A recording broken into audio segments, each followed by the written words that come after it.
अमीर हो सकते हैं, आप एक कंफर्टेबल रिटायरमेंट बिता सकते हैं और अपनी फैमिली के लिए ज़्यादा अच्छा फ्यूचर सिक्योर कर सकते हैं। इसका सीक्रेट है, अभी से इन्वेस्टिंग शुरू कर दीजिए। Hello friends, welcome back to my channel. आज हम आपके लिए लेकर आए हैं जस्ट कीप बाइंग की बुक समरी। ये सुनने में जितना अजीब लगता है, इसकी समरी उतनी ही ज़्यादा इंटरेस्टिंग है। जस्ट कीप बाइंग का मतलब है लॉन्ग टर्म के लिए एक डाइवर्स पोर्टफोलियो में रेगुलरली इन्वेस्ट करना।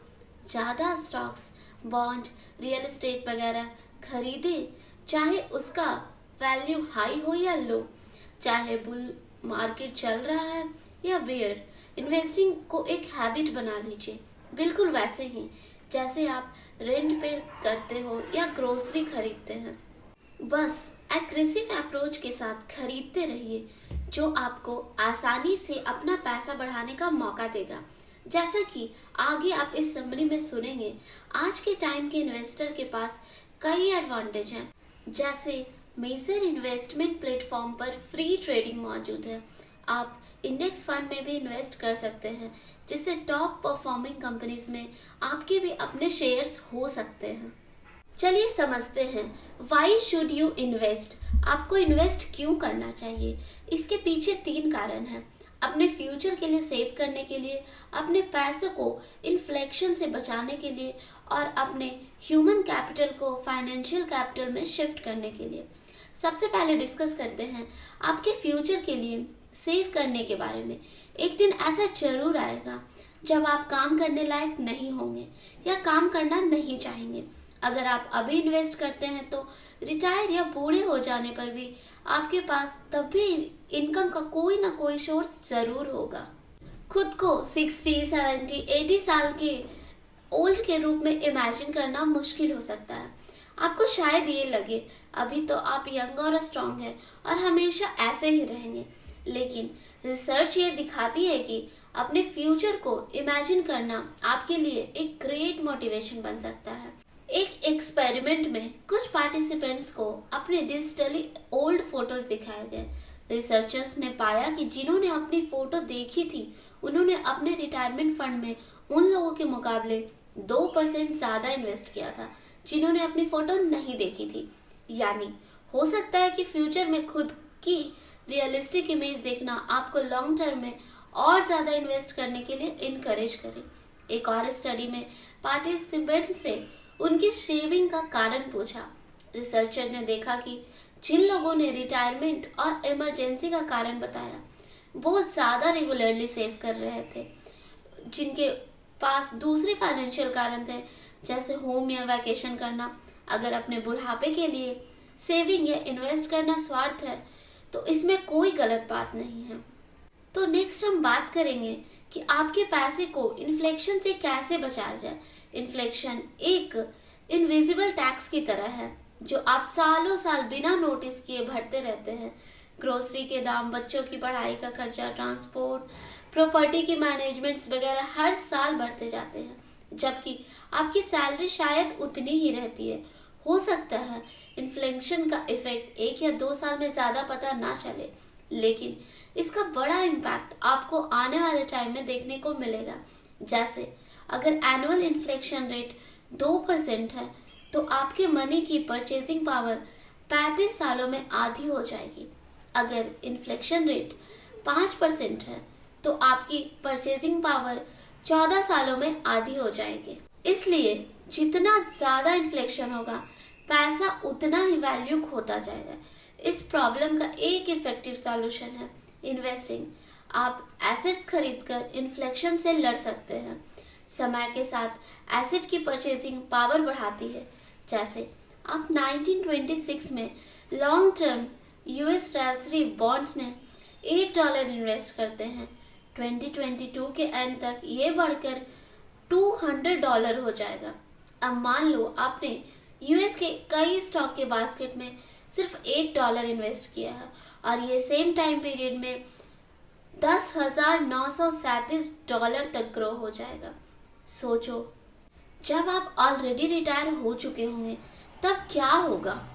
आपको सैलरी नहीं मिल रही होगी, लेकिन आपकी बेसिक ज़रूरतों की चीज़ों के प्राइम उसी तरह बढ़ते जाएंगे। इन्वेस्ट करके आपके पास एक secure passive source of income होगा। लास्ट में चलिए ह्यूमन कैपिटल की फाइनेंशियल कैपिटल में शिफ्ट करने की बात करते हैं। ह्यूमन कैपिटल का नॉलेज का मतलब है आपके नॉलेज, टाइम, स्किल्स की वैल्यू।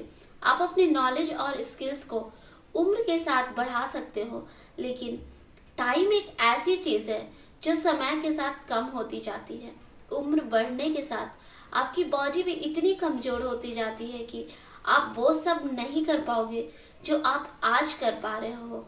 जैसे आने वाले 40 सालों में आप $50,000 एनुअली कमाते हो, 15% सेव करते हो और आपको 6% एनुअली रिटर्न मिलता है।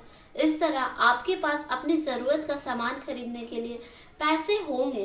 कंपाउंडिंग इंटरेस्ट से और ज़्यादा पैसे कमा पाएंगे, यानी आपके रिटायर होने के बाद भी आपका पैसा आपके लिए कमाता रहेगा। अगर आप आज से ही इन्वेस्टिंग स्टार्ट करेंगे तो रिटायरमेंट के बाद आराम से बैठ पाएंगे। आपको अपने मेडिकल बिल्स, बच्चों के फ्यूचर या दूसरों खर्चों की टेंशन नहीं होगी। जब आप अपनों के साथ एंजॉय कर रहे होंगे, उस वक्त भी आपका इन्वेस्टमेंट में ग्रो कर रहा होगा। चलिए आगे समझते हैं। अब आता है अगला इम्पॉर्टेंट सवाल, आपको कहाँ इन्वेस्ट करना चाहिए। आपने शायद इन्वेस्टमेंट गुरुज के वीडियो देखे होंगे या शायद बुक्स पढ़ी होगी जो वेल्थ तक पहुँचने का सही रास्ता है, लेकिन ये सब झूठ है। अमीर होने और जीतने के कई तरीके हैं। आपको अलग अलग तरीकों को स्टडी करके पता करना होगा कि आपके लिए कौन सा बेस्ट है। यानी आपको इनकम प्रोड्यूसिंग एसेट्स का एक डाइवर्स पोर्टफोलियो क्रिएट करना होगा। जैसे कि इस बुक का टाइटल है जस्ट कीप बाइंग, यानी बस खरीदते रहो। तो आपको किस टाइप का इन्वेस्टमेंट खरीदना चाहिए। चलिए कुछ एसेट क्लास की बात करेंगे जो आप अमीर बनने के लिए यूज़ कर सकते हैं। हम एक एक करके सबके फायदे और नुकसान को डिस्कस करेंगे। ये भी बताएंगे कि आप उनमें कैसे इन्वेस्ट कर सकते हैं। कोई भी डिसीजन लेने से पहले हर क्लास को ध्यान से समझना। स्टॉक्स, जिन्हें इन्वेस्टिंग भी कहते हैं, किसी कंपनी की ओनरशिप को दिखाता है। ये अच्छा इन्वेस्टमेंट है क्योंकि ये लॉन्ग टर्म में वेल्थ जनरेट करने के लिए एक भरोसेमंद सोर्स है। रिसर्चर की एक टीम ने 1900 से 2006 तक 16 देशों की इक्विटी रिटर्न्स को स्टडी किया। उन्होंने ये पाया कि उन सब में लॉन्ग टर्म में पॉजिटिव रिटर्न्स दिए थे। स्वीडन ने उन 206 सालों में 8% एनुअल रिटर्न कमाया। यूएस ने एवरेज में 6.8% रियल रिटर्न कमाया, जबकि बेल्जियम का रिटर्न 2.7% से सबसे कम था। ये नोट करना ज़रूरी है कि 1900 से 2006 के बीच 2 वर्ल्ड वॉर और ग्रेट डिप्रेशन हो चुके हैं, तो भी इन 16 देशों की इनएक्टिविटी ने लॉन्ग टर्म में पॉजिटिव रिटर्न जनरेट किया था। स्टॉक्स का एक और फायदा है, इन्हें मेंटेनेंस की ज़रूरत नहीं पड़ती।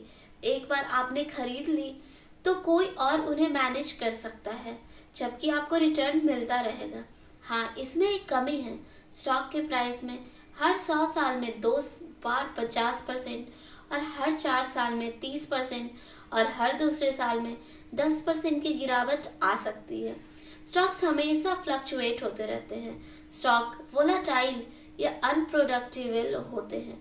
इन्हें रखना इमोशनली चैलेंजिंग हो सकता है, लेकिन इसमें बस एक बात ध्यान रखने की है, आप इसमें लॉन्ग टर्म इन्वेस्ट करने पर फोकस करें। जैसा हिस्ट्री दिखाती है कि फाइनली स्टॉक प्राइस किसी क्राइसिस के बाद ऊपर जरूर चढ़ते हैं, इसलिए समय ही आपका बेस्ट फ्रेंड साबित होगा। तो आप स्टॉक्स कैसे खरीदेंगे? आप अपना बैंक चेक कर सकते हैं या कोई भरोसेमंद ऑनलाइन स्टॉक ब्रोकर ढूंढ सकते हैं। आप ETF या कोई फंड ले सकते हैं। चलिए समझते हैं why you should not by individual stocks. आपको ये समझाने के 2 तर्क हैं। आपको इंडिविजुअल स्टॉक्स क्यों नहीं लेना चाहिए। पहला है फाइनेंशियल आर्ग्यूमेंट। इसके हिसाब से दुनिया के बेस्ट प्रोफेशनल इन्वेस्टर भी एक इंडेक्स जैसे SP 500 की परफॉर्मेंस को बीट नहीं कर सकते हैं, तो आपको चांस मिलने का सवाल ही नहीं पैदा होता है। आप दुनिया की हर एक्टिविटी मार्केट की रिपोर्ट सर्च कर सकते हैं। देख सकते हैं कि 75% स्टॉक्स 5 साल से ज़्यादा तक अपने बेंचमार्क को मात नहीं देते हैं और इस 75% के पीछे बेस्ट मनी मैनेजर्स और फुल टाइम वर्किंग एनालिस्ट का सपोर्ट होता है। इसके बावजूद ये इस बेंचमार्क को आउट परफॉर्म नहीं कर पाते हैं। इसके अलावा रिसर्च दिखाती है कि इंडिविजुअल स्टॉक्स का सिर्फ एक छोटा सा परसेंटेज ही लॉन्ग टर्म में बढ़िया परफॉर्म करता है। अब समझते हैं how soon you should invest. चलिए आपको थोड़ा खुश कर देते हैं कि आप जानते हैं कि ज़्यादातर समय स्टॉक मार्केट ऊपर रहता है। 20वीं सेंचुरी में 66 से 11,497 तक बढ़ा था और वो भी तब जब दो वर्ल्ड वार हुए, ग्रेट डिप्रेशन और एक दर्जन बार रिसेशन यानी मंदी आई, ऑयल शॉक हुए, एक फ्लू एपेंडेमिक और प्रेसिडेंट रिसर्च निक्सन के रेजिग्नेशन जैसी घटनाएं हुई। ये सिर्फ यूएस स्टॉक मार्केट पर अप्लाई नहीं होता है। जैसा कि हमने पहले भी बताया है कि ग्लोबल इनएक्टिविटी मार्केट ने इस समय के दौरान एक long term positive trade experience किया था, जब आपके पास जब ये गारंटी हो कि आपको जितना जल्दी हो सके इन्वेस्ट कर लेना चाहिए।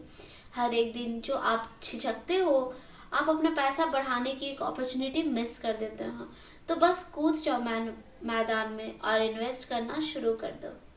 How two by during a crashes. Covid pandemic के पूरी दुनिया को हिलाकर रख दिखा था। 23 मार्च 2020 के दिन एसपी इंडेक्स अपने लास्ट मंथ के हाई 33% डाउन चल रहा था। अगर आप उस दौरान इन्वेस्टर होते तो आप अपने स्टॉक्स बेच देते या लॉकडाउन बंद होते ही अपने बिजनेस अनसर्टेनिटी के बीच भी अपना हौसला बनाए रखते। बैरन 18th सेंचुरी के बैंकर ने एक बार कहा था, इन्वेस्ट करने का बेस्ट समय तब है जब सड़कों पर खून बह रहा हो। उन्होंने अपने वेल्थ को तभी भी बढ़ाया जब वाटरलू की लड़ाई के दौरान बाकी इन्वेस्टर घबरा रहे थे।